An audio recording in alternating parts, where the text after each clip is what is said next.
중국의 5대 10국의 난세가 끝난 후, 즉 당나라가 망한 후 약 50년간의 전란을 거친 뒤에 송나라가 일어나게 되면서 수호지의 스토리가 시작됩니다. 송나라의 태조인 무덕 황제 조광윤이 이런 5대 10국의 난세 끝물에 태어납니다. 조광윤은 용맹함과 지혜, 그리고 도량까지 갖춘 현세의 극히 드문 인재였으며 그는 먼저 군벌로 일어나 후주의 절도사가 됩니다. 그 후 자신을 따르는 군부의 부하들의 강력한 추대로 인하여 시세종에게 천자의 자리를 전쟁이나 별난 없이 물려받아 나라 이름을 대송으로 바꾸고 도읍을 변량으로 정하여 도읍하게 됩니다. 이로써 송대 400년의 기틀이 마련되었고 그 후 몇 명의 황제를 거치며 상당 기간 태평성대를 지내게 됩니다. 송태조는 경신년에 제위를 물려받고 17년간 송을 지배한 후 동생에게 제위를 물려주게 되는데 이가 곧 송태종입니다. 태평성대를 누리며 송태종이 진종은 인종에게 제위를 물려주게 됩니다.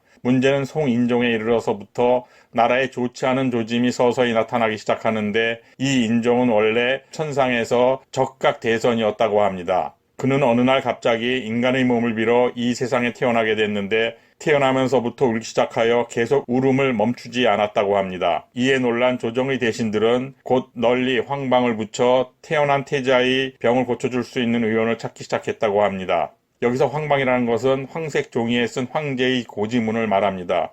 이러한 노력에 감동한 청계는 태백금성을 한 늙은 의원으로 변하게 한 후 그를 황방이 붙은 곳으로 보내 내가 태자의 병을 고칠 수 있으니 그가 있는 곳으로 안내하시오 라고 큰 소리로 외치게 하였습니다. 그러자 황방을 지키던 관원이 그를 진종 황제 앞으로 데려가 그를 아련하도록 하였고 진종은 크게 기뻐하며 그 늙은 의원을 반갑게 맞이하여 내원으로 돌아가 태자의 병을 살펴볼 수 있게 하였습니다. 그 천개의 늙은 의원은 태자를 보자 그를 안아 높이 치켜들고 그의 귓가에 몇 마디를 소곤거리자 기이한 일이 벌어졌습니다. 잠시도 멈추지 않고 밤낮으로 울어대던 태자가 갑자기 울음을 멈추고 그를 향해 방긋 웃음을 보인 것입니다.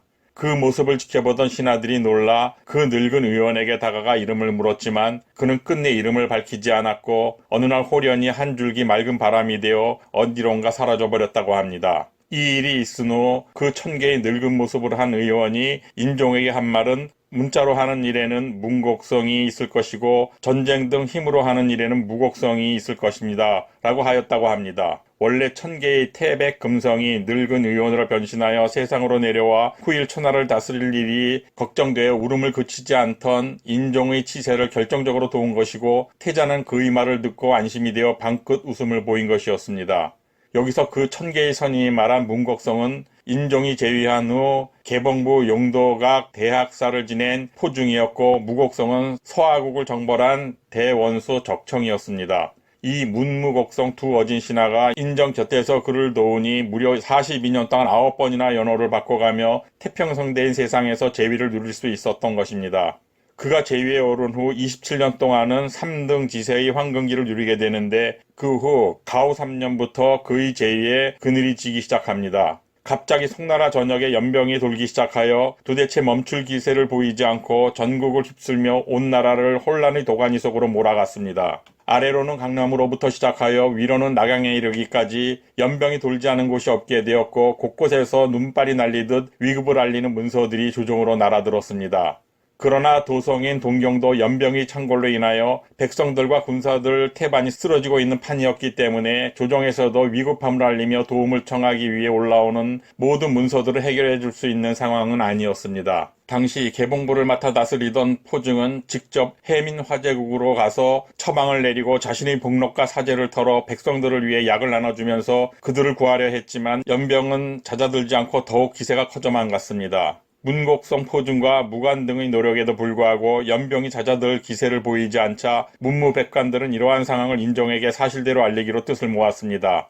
그리고 바로 그날 백관들은 가우 3년 3월 3일 자신전에 자리를 잡은 인종에게 전두관을 통해 이 사실을 아뢰었습니다. 인종은 상황을 심각하게 받아들이며 신하들이 말하는 대로 여러 가지 방법으로 하늘의 연병 퇴치를 비는 제사와 조치를 취했음에도 불구하고 연병의 기세는 더욱 세지며 잦아들 기미를 보이지 않았습니다. 이런 상황이 되자 인종 황제는 신하들에게 그동안 경들이 말한 의견들을 모두 시행해 보았지만 연병의 기세가 더욱 거세질 뿐 잦아들 기미가 보이지 않으니 어찌하면 좋겠어 하고 물었습니다.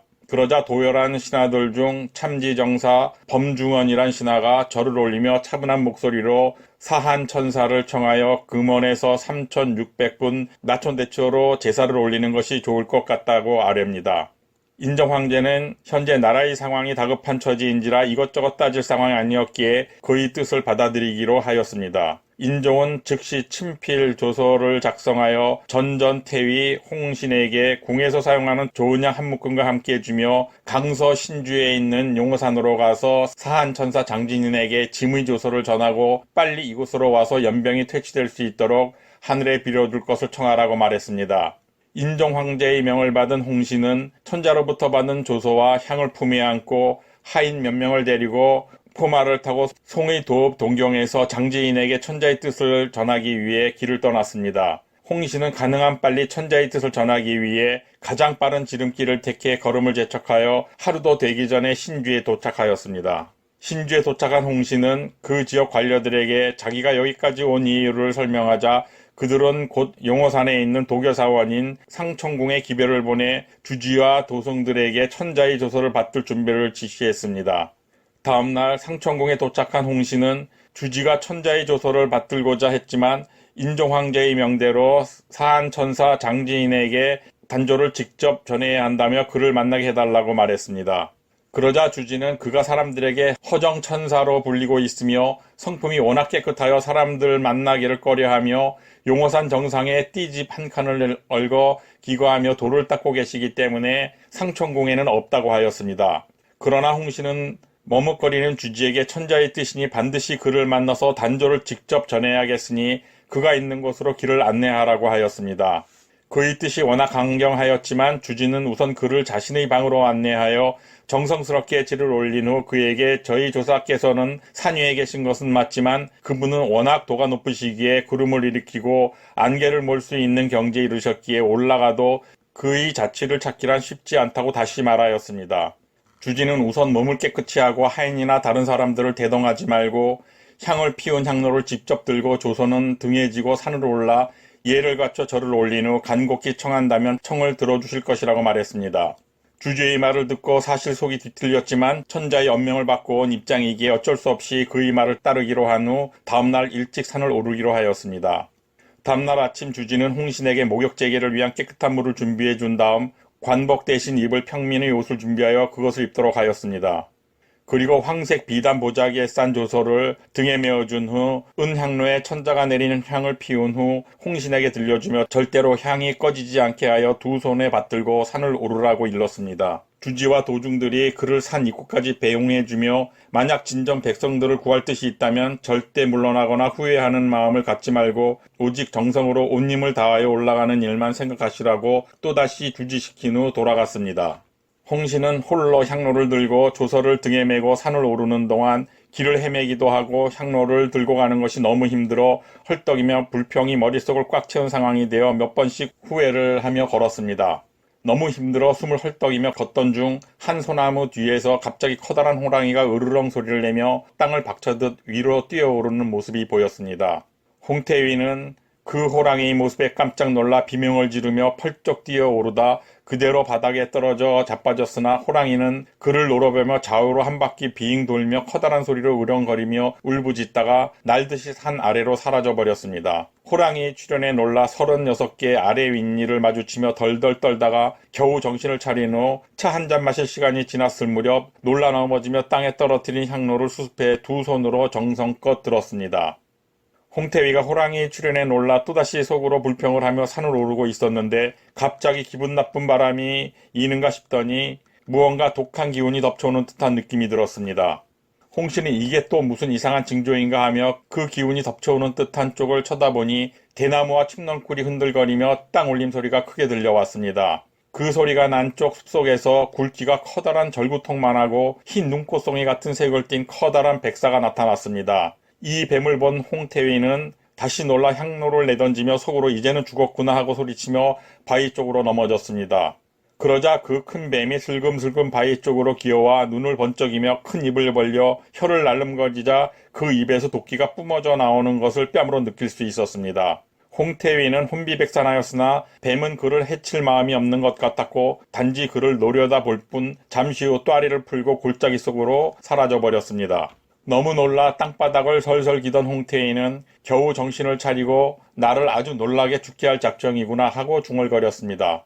커다란 짐승이 2번씩이나 자신을 놀라게 할 뿐 해치지 않은 것으로 보아 산 위에 살고 있는 천사가 장난을 친 것 같다는 생각이 들었고 그러자 그 입에서 절로 욕이 나왔습니다. 하지만 그래도 천자의 명을 받들어야 하는 입장이었기에 옷 매무새를 고쳐 입은 뒤 다시 향로를 집어들고 계속 산을 올랐습니다. 다시 산을 오르기 시작한 후 몇 발짝 옮기기도 전에 근처 소나무 뒤에서 피리 부는 소리가 은은히 들려왔습니다. 피리 소리가 점점 가까워지자 홍태위는 소리나는 쪽을 쳐다보자 소를 거꾸로 타고 있는 도동이 쇠 피리를 불며 다가오고 있었습니다. 그 도동이 살짝 미소를 지으며 자신의 곁을 지나치려고 할 때 그냥 쳐다보기만 하던 태위가 그를 불러세워 물었습니다. 홍씨는 앞에 두 커다란 동물들의 상황을 생각하며 어쩌면 이 아이도 여느 사람 같지 않고 아마도 그 천사가 보낸 도동이거나 아니면 그 천사의 심부름꾼이 아닐까 하는 생각에 얘야, 너 어디서 오는 길이냐? 혹시 나를 알아보겠느냐? 라고 말을 걸었던 것입니다. 하지만 그 도동은 홍신을 쳐다보지도 않고 피리만 불고 있다가 그가 말을 붙이자 갑자기 껄껄 웃으며 당신은 천사님을 뵙기 위해 여기에 온 것이 아니요 라고 말했습니다.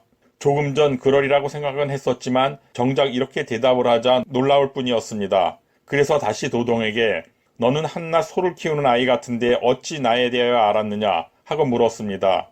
그러자 그 아이는 웃으며 말하기를 나는 벌써부터 천사님을 모시고 있는 사람이요. 그런데 천자께서 홍태위라는 사람에게 조서와 향을 가지고 이 산으로 보내 나를 동경성으로 불러 3600분 나천 대초를 올리게 하여 점점 기세가 커지는 연병을 없애시려 할 것이다 라고 말씀하셨소. 그러나 일이 급하여 사자가 오길 기다릴 틈이 없어 당장 학을 타고 다녀와야겠다라고 하셨습니다. 이 말을 들으면서 그 도동이 홍신에게 산에 올라가도 천사께서는 안 계시고 또한 여기에는 사나운 짐승들도 많기 때문에 공연히 목숨을 잃을 수도 있으니 그만 산을 내려가시는 게 좋을 것입니다 라고 말하였습니다.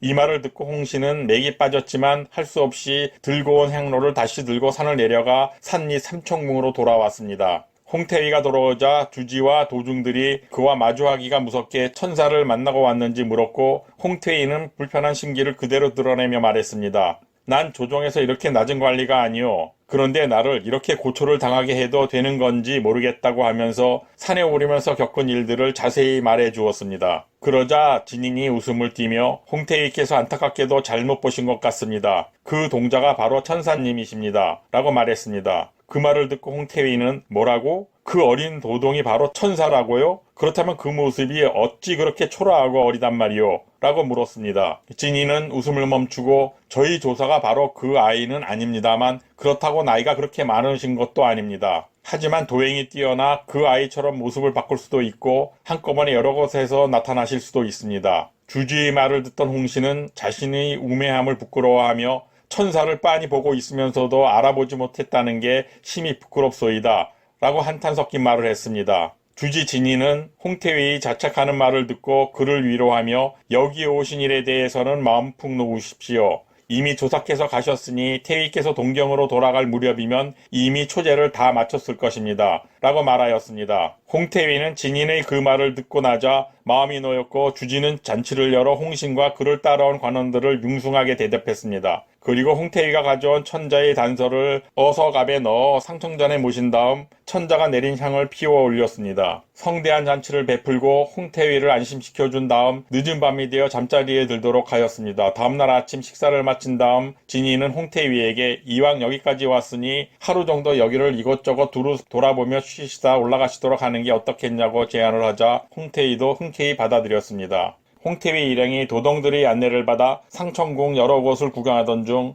여러 정각들과 조금 떨어져 있는 곳에 있는 한 정각이 홍신과 그들의 눈길을 끌었습니다. 그 전각은 붉은색 진흙담을 두르고 빨간 빗대를 2개씩이나 두른 대문이 있었는데 그런 것들 중 특히 홍태위의 눈길을 끈 것은 그 대문이었습니다.